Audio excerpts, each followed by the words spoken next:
Welcome to Mina's Bookshelf. Today I'm doing something that I haven't done in a while, and it's a hashtag video, a video response video. This time I'm doing the hashtag 54321 Tarot video response to Kelly Bear. So this is a collection video in which we go through 5 tarot decks in any category we want to talk about, 4 books related to tarot or not, 3 favorite spreads, 2 tarot habits and or paraphernalia we use in our tarot practice, and a final tarot advice or card archetype that we wish to embody, that we embody, and why. So I'm going to start with my 5 latest purchases, latest acquisitions. This is only tarot. I'm not going to bend the rules. Kelly Bear created these prompts, and the first prompt is only about tarot, but if you decide to jump on this hashtag, feel free to bend the rules as you please, introducing also oracle decks. So the first thing I'm going to talk about is the 5 most recent acquisition when it comes to tarot, and I'm going to start with the latest. It's a mass market deck published by US Games. Very recent acquisition. This is the black and white Rider-Waite tarot deck, artwork by Pamela Coleman-Smith. And it's a beautiful black and white rendition, very sleek, very elegant, with beautiful, pristine, clear line work and original handwriting. Pamela Coleman-Smith original handwriting for the title. I particularly like the RWSSA system. It's the first system that I've ever used, starting from about 30 years ago when I was initiated to the tarot practice. It remains my favorite, and I don't, unlike many other readers and collectors, I don't have an aversion to the colors or the artwork or the symbology of the RWS. I don't find it boring. I don't find it jarring. But if you identify with this, a particular kind of reaction to the RWS, but you still like the system and you still believe that this is something that you need to have in your toolkit as a reader of tarot, this is a deck that you might want to consider, because it's beautiful black and white. It's a beautiful black and white rendition of the tarot. Very pristine line work. It's not pixelated. It's very clear. It's not blotchy. And it's printed on a beautiful linen finished cardstock. So the experience of shuffling and handling this deck is beautiful. It's beautiful for me. It reads really well. You get a lot of jumpers when you shuffle this kind of cards printed on this particular kind of cardstock. I love the sound it makes when I shuffle the cards. I love the tactile feel, and these backs are pretty neat. Very elegant, very understated, an effective deck with this nice metallic gilding. This is a pewter black. I would call it pewter black, like charcoal, anthracite black, like almost like a very dark gray. And it's really nice. So it's a very nice version of the RWS. So this is one of my most recent and gratifying acquisitions, the black and white Rider-Waite tarot deck. Another recent acquisition, this is an indie deck. This is the Miri Tarot 2nd edition. This was a gift, beautiful gift from another tarot reader. This is the 2nd edition. There's a 3rd edition that was recently created launched on Kickstarter, and I think that it's been also at this point also delivered. It comes with a lot of extra cards that I have here in the back, printed on a magnificent rose petal finish cardstock with this beautiful gilding green, and it's an animal deck. If you follow my channel, if you have spent some time going through my videos, you probably know that animal decks and botanical decks are my favorite. I have an abundance of animal decks, and this one is particularly nice. I love the artwork. I love the vibrant images, the beautiful colors. I love the way the meanings and the archetypes have been rendered by the creator, Carrie Snook. I think that's her name, and the name of her creative studio is Bouchette Design. There are so many other decks that she has. I'm actually waiting for another Kickstarter project she launched recently. I'm waiting for that to be delivered. It's going to happen anytime soon now, and it's a Marseille deck. Really nice, a very nice Marseille deck. I'm looking forward to that. So this is the second edition. Compared to the first edition, it's a completely borderless one, although the border on the first edition was pretty nice, I have to say. I really liked it. The third edition features a different kind of font and graphics for the titles, for the names of the cards, because these might be, in some cases, a little hard to read for somebody who doesn't have perfect sight. And I don't think any major changes have been introduced for the artwork. This is beautiful. I love this cardstock. I've done a few readings on the channel, the general readings and the pick a card readings with this deck, and it really works well for me. Very nice one. So this was the Miri Tarot. Another one, recent acquisition that I was really intrigued with, is Folklore Tarot by Rowan Ortins. This is a US Games deck. Recent, I think it came out towards the end of the summer. And I feel like US Games is doing surprising, amazing things recently. It's really stepping up the game with decks that feature production values that are more typical of an indie deck, with the beautiful boxes, with the the gilding on their decks, with the more alternative styles. This one is beautiful. It's a pick deck with a strong references to myths and legends. It comes in this beautiful UV spa gloss cardstock with black backgrounds, and I do love a black background. I haven't worked with this one a lot. I was keeping it for the season, for the fall and winter season. So you will see more of this in my pick a card reading and general readings for the month. By the way, you can find walkthroughs and reviews of all these decks in my channel. So feel free to browse around the channel and you will find them.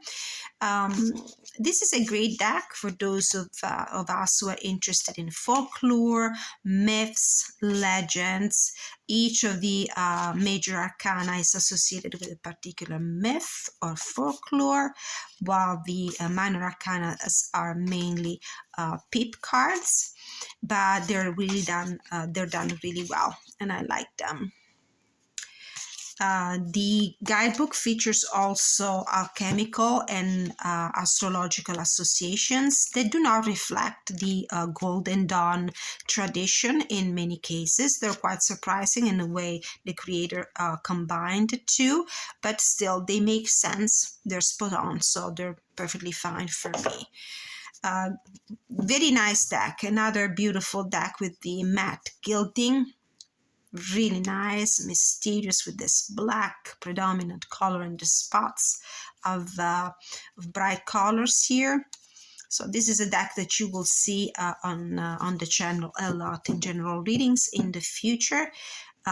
Very nice addition to my collection. Another deck that has recently joined my library of decks is the Star Seeker Tarot by Nikki Ferrada, also known as the Van Mystic on social media.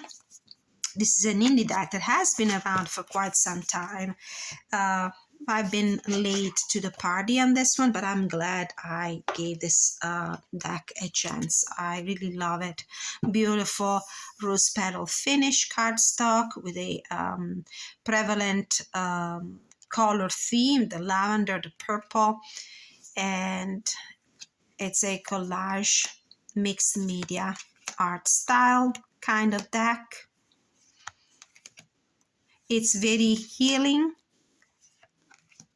I love the way the creator writes. I like her writing a lot, and the messages for each of the cards in this guidebook, they're very healing. They're spiritually very elevating, and I like that. I've used this deck a lot. I'm still using it a lot. I think I got it, was it not even maybe a month ago, a month and a half ago? And I've been using it constantly, and I love this so much that I also, I mean, this is a little exception to the rules. Let's see, where is it? I also purchased her recently released Oracle deck. This is the companion Oracle deck for this tarot deck. Is the Star Seeker Oracle. There's a walkthrough of this one as well, and these two together are amazing. I love this deck. It's incredibly good and spot on with readings. So this was another recent acquisition that I'm really happy about. Really nice. It feels so good. It feels so good to work with this deck.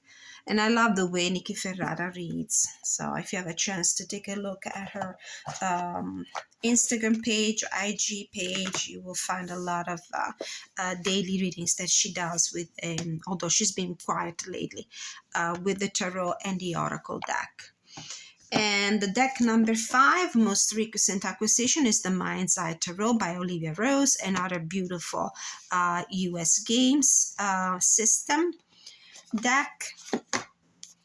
The creator is UK based. She also has a couple of indie Oracle decks out there. This is the Tarot, printed in on this very nice linen finish cardstock. They're really going strong with this as an option for their for printing, and I really like this cardstock. It's on the thin side but very flexible, and I do feel like it's a durable kind of cardstock. This one has metallic gilding, the shiny one. It's very nice, feels good on the hands. And there's a walkthrough and a review of this deck as well on my channel. This is a Fae inspired deck. Beautiful, different, with some very bold color combinations, a lot of Fae energy. Very interesting art style, since this is a combination of tea-stained paper, watercolors, metallic markers. And as you can tell, the creator is very familiar with the fashion world. So there's something in the art style that really reminds you a lot of those fashion designer, illustrator, with those very flowing human figures and intricate patterns of lines and combinations of colors. Another great deck. This one also, I'm going to be using this more during this season, although I think I acquired it towards the end of the summer. I still have to work in a consistent manner with it, but it's RWS based,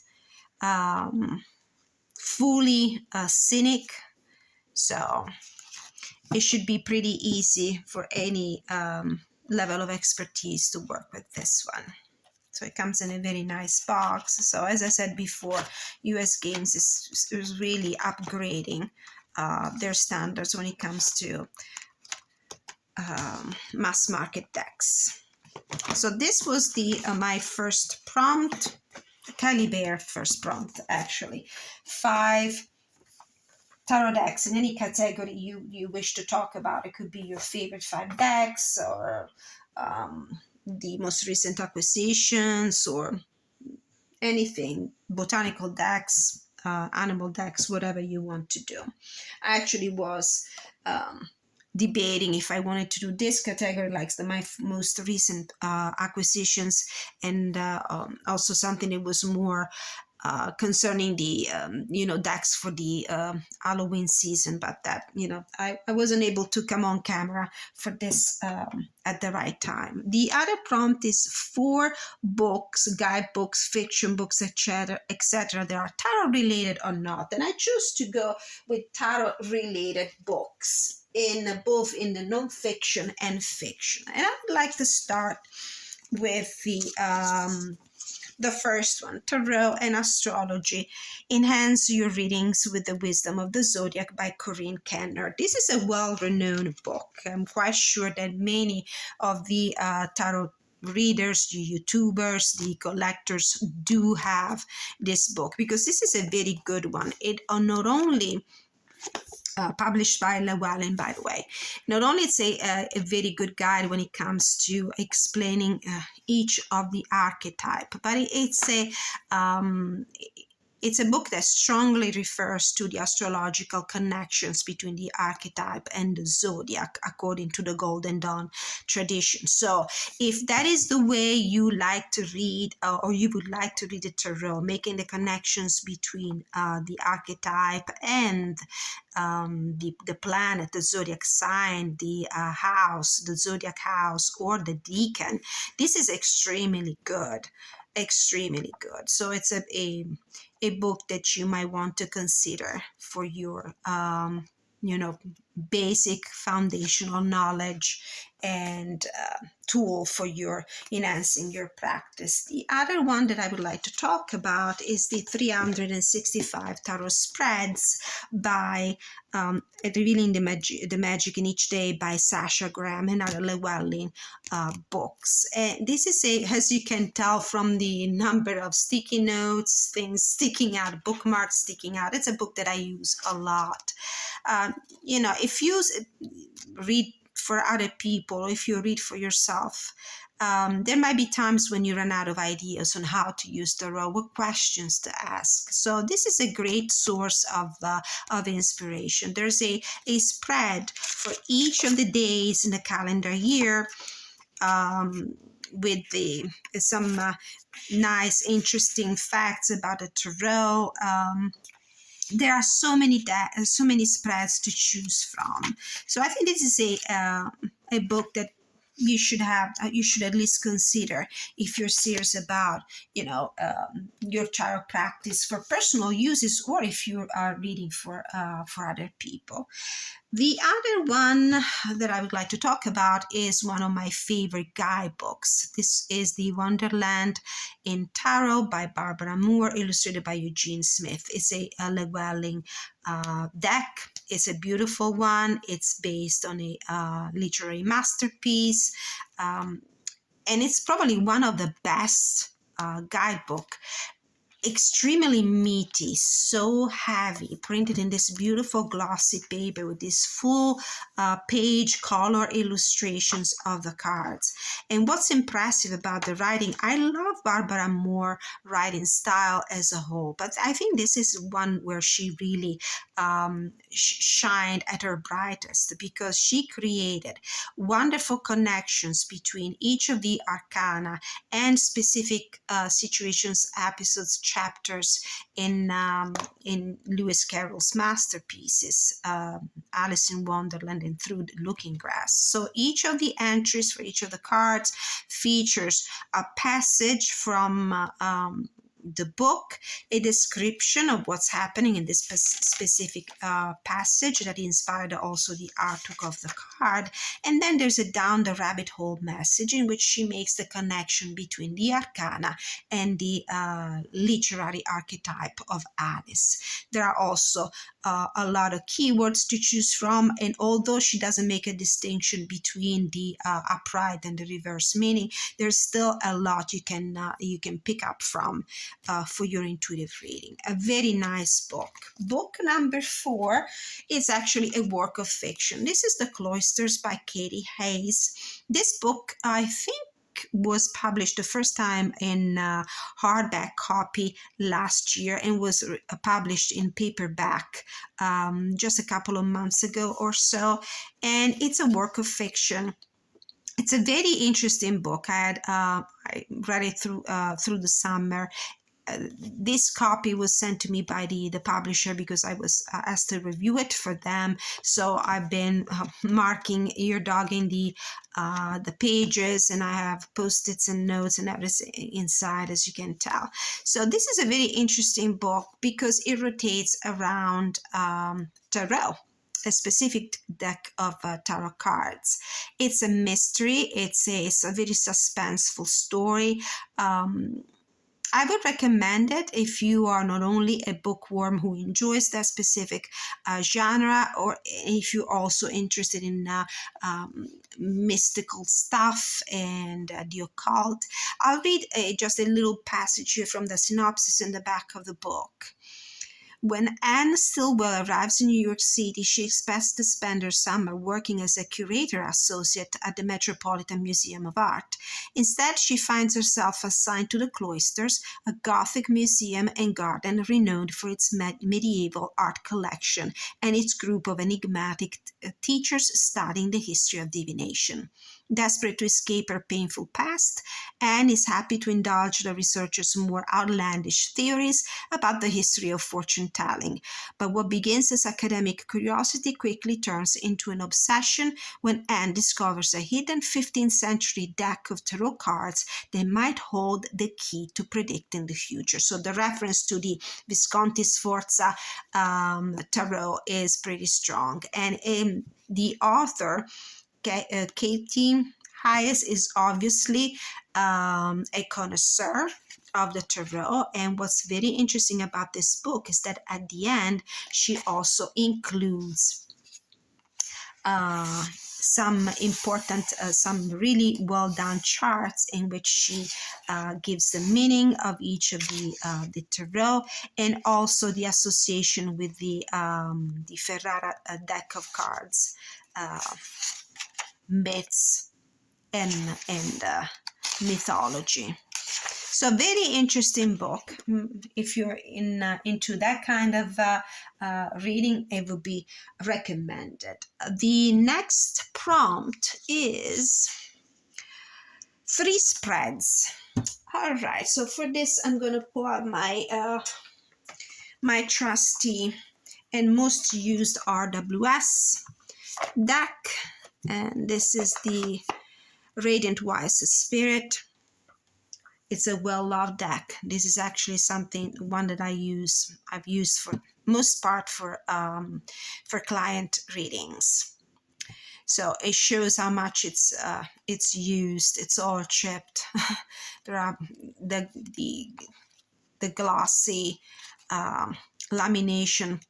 It's completely marked here and there, so you can tell how much I love this deck.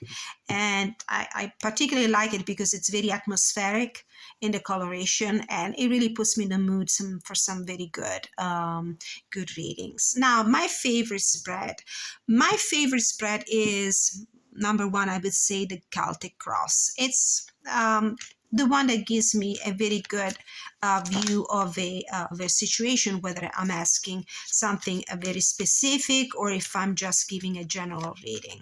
So we have the usual, card that signifies the situation, what's crossing it, what's at the roots, what's in the recent past that might have affected the situation, what's crowning the situation, what's in the near future, and then a card that signifies the querent and its current his or her current status, the energy of the environment, external influences, hopes and fears, and possible outcome. It doesn't get any better than this. I think this is the best tarot spread that I could ever use to get some exhaustive and detailed answers to my questions.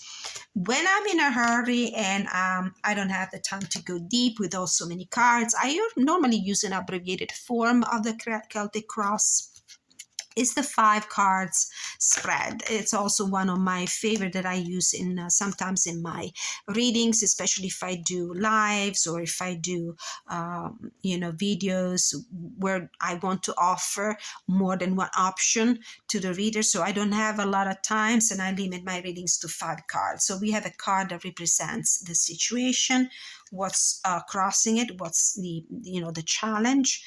We have a card for the advice, the guidance, and then we have a card for the possible outcome. Now, for the card in the middle, for the 5th card, some readers might look at the bottom of the deck as the hidden energy, underlying energy you're not aware of. According to some other readers to the tradition, you could also add the number of each of the cards and get to reduce the numbers to one number that corresponds to one of the cards in the major arcana to get that underlying energy. That is something that I've seen a long time ago. I normally look at the bottom of the deck for this underlying energy. And another spread, this would be the spread number 3 that I like. I mean, if you take a look at my readings, the general readings, for love, relationship, business, finances, creativity, and so forth that I normally do on the channel, I do use some spreads on my creation, but I think that the one that I like the most is the one that I use for the messages you need to hear right now. And I call it the Right Path spread. Where I pull a card, significator card for the person that is asking, for my client or for myself, if I'm reading for myself, which embodies the energy of the person, the querent, or the energy of the situation the querent is going through right now. Then we have a card on this side of the path that tells me what have you been doing in the right way, and another card opposed to that on the other side of the path that tells me instead what you can still improve and work on. Then I have a card for where I'm investing my energies in a very productive way, where I'm at, on the other side of the path. Instead, I have a card that signifies where I'm wasting my energy, if I'm planting the seeds and in the wrong seeds or in the wrong soil. Then I have a card for the advice and the possible outcome. So this is the Right Path spread that I use. You might be able to see me use this spread here and there in my general readings. So this was the prompt about the spreads. The next one is tarot habits and or paraphernalia. What do I use? I normally use candles, crystals, Palo Santo and sage to clear the air for my ritual, especially if I'm handling a deck for the first time. If it's a deck that I recently bought or something that has been given to me, I try to clear the energy initially with the sage, and then I will occasionally use Palo Santo. I like to surround myself with crystals, and I normally store my decks with a crystal in the bag or the box, if there's room in the box, or on top. Sometimes, especially when the lunar phases are favorable, I will just put the decks on my windowsill so that the light of the full moon can activate the energy of the deck. I use the candles. Sometimes I choose specific colors for the candles to invoke the right energy, depending sometimes on the kind of reading that I'm doing. Normally white candles to invite the presence and the protection of the spirit, the spirit guides from the pure white light. I like to clear the deck sometimes, so it started reading with the bell to cleanse the air. And this is pretty much it when it comes to paraphernalia. The last prompt is tarot advice or card that I wish to embody and why. Now, the best advice that I can give is don't really listen to any advice. The tarot journey is a very personal one. And yes, we can learn a lot from books. We can learn a lot from teachers. We can learn a lot from wiser people, more experienced people. But your intuition is your unique gift. So when you pull a card, you can certainly look at that card and try to recall everything that you read about the card, the meaning of the card, everything that has been taught to you by a more experienced readers, by teachers, but is your very personal connection with the card, is that intuitive download that you receive when you look at the card for the first time that makes the difference. If I really had to share something from my personal journey that might be useful for somebody else, is that especially when you intend to read for other people, or also when you read for yourself. A mistake that sometimes we do is to look at the cards individually. Whether you're doing a free form spread, or if you have certain specific position for each of the cards.